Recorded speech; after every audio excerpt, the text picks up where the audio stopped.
Hey you're looking for a game to help you escape from reality? What about the fact that we're floating on a pile of rock in the middle of space? Look no further. The game Exo-1 is here.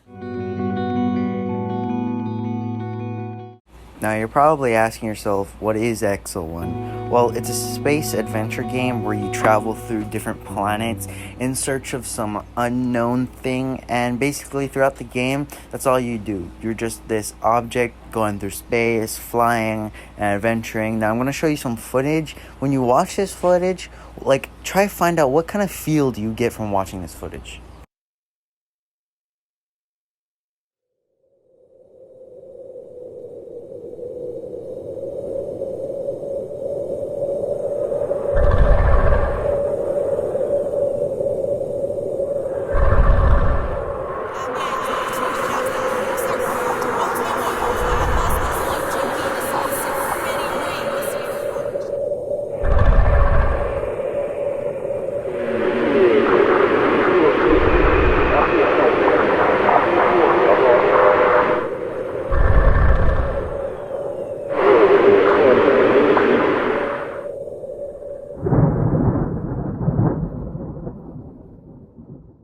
Huh?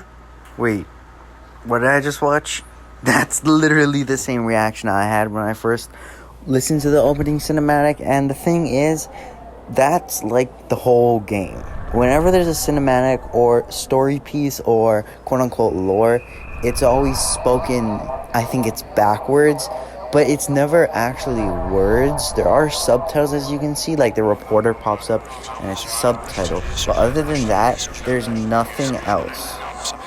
So we start our journey on the first planet of Sagan 4, and now this is actually a really beautiful planet. I believe it captures the aesthetic of the entire game very well. And as you can see in this footage, you're just watching, there's a light that appears, and you immediately get this mind in the head, okay, what is this light? The reporter's talking, we still have no idea who the reporter is, but the reporter's talking, and you're like, wait, what? And then all of a sudden, from the distance, a ball appears, and it starts rolling in sand. And you get this idea like, oh, are we going to be this ball? Are we playing as this ball? What's going on? What is the actual game? And as you can see here, you play as the ball. And this is the only time, I repeat, the only time the game actually gives a tutorial. Throughout the rest of the game, you get nothing. It doesn't tell you what to do, it doesn't tell you where to go, it doesn't tell you how to play, it doesn't give you directions, nothing. This is the only time in the game where it's telling you how to actually move your character. Now, I think this is the underlying beauty that Exo-1 has. It has the ability to capture emotions and put that into gameplay. Now, what does that mean? Well, if it were to tell you everything, you wouldn't have that strong of emotion, whether it would be, adventuring in this cool-ass planet. It doesn't matter. If the game tells you everything, then, it's not really anything to learn. But Exo-1 takes it differently. You learn by yourself, and that way you're forced to give that experience. It's a different experience altogether. Now, here in the footage, it's teaching me to glide, and I think that's the last tutorial it actually gives me. And I just gotta say, at this point in time, the planet that I'm on looks just beautiful. It looks amazing, it looks stunning. The textures are beautiful. As you can see, I'm going through the different sand/snow dunes right here, and it just looks beautiful. And you can see through the clouds, there's illuminating lights. And still, at this point, it never tells you anything. Just images start flashing on the screen. You're able to hit really high speeds early game, and it keeps giving you controls, but other than that, you don't know where to go. So every single map, every single planet, there's just one commonality, and that is this blue kind of horizontal 45 degrees beam of light, and you have to go to it every single time. Now, in this review, I'm not going to show you the entire game. I'm going to show you the first and the second planet, because I really, really, really want you guys to check out the game, and I feel like if I were to show you footage of the other planets, it would kind of cut the beauty that this game has, because this game is a first-time playthrough, captures your attention, and really gives you the feels, and I believe that everyone needs to play this game for that exact reason. So, yeah.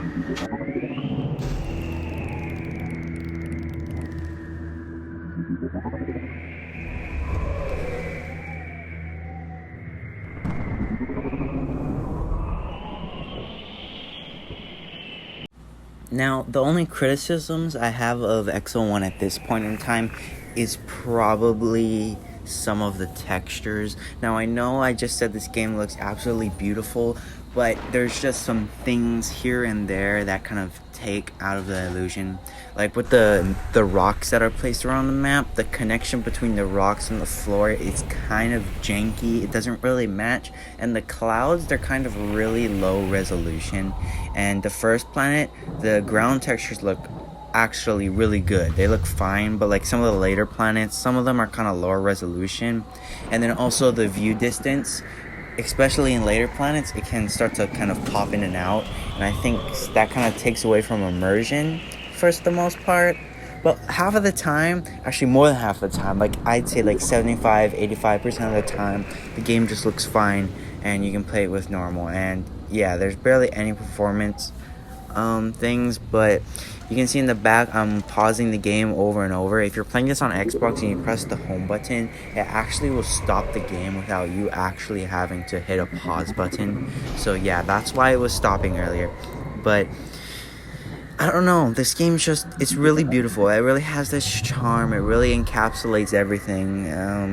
Well, the story is more like kind of FNAF-ish, if you know what that is. It's basically like, okay, well, you don't know anything. You just play the game and you have to learn the story through like experiences in the game.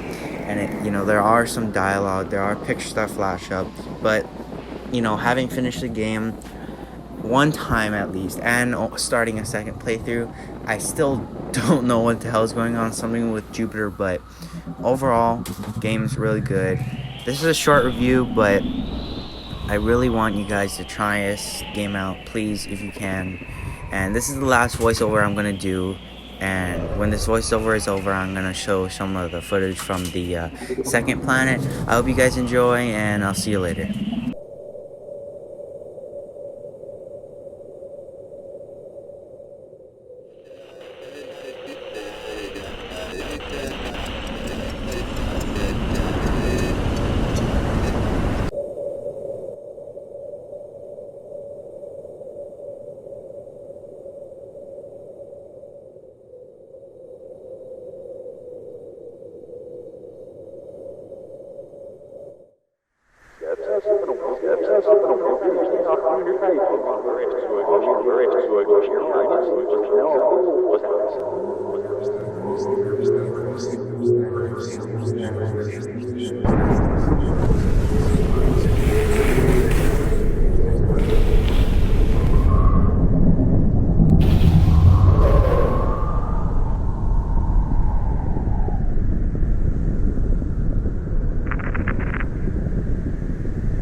Now,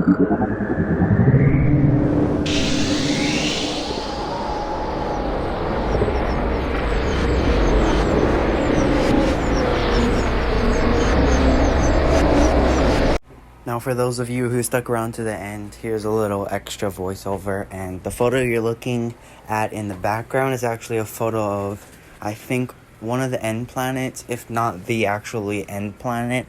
But I don't think it's the end planet. I think it's one of the end. But anyways, here's a beautiful photo. You can look at it for as long as you want, I guess, until the video is over. But yeah, thank you for making it this far. Check out the game. Game looks beautiful through thick and thin. I don't know. Fun game. Check it out.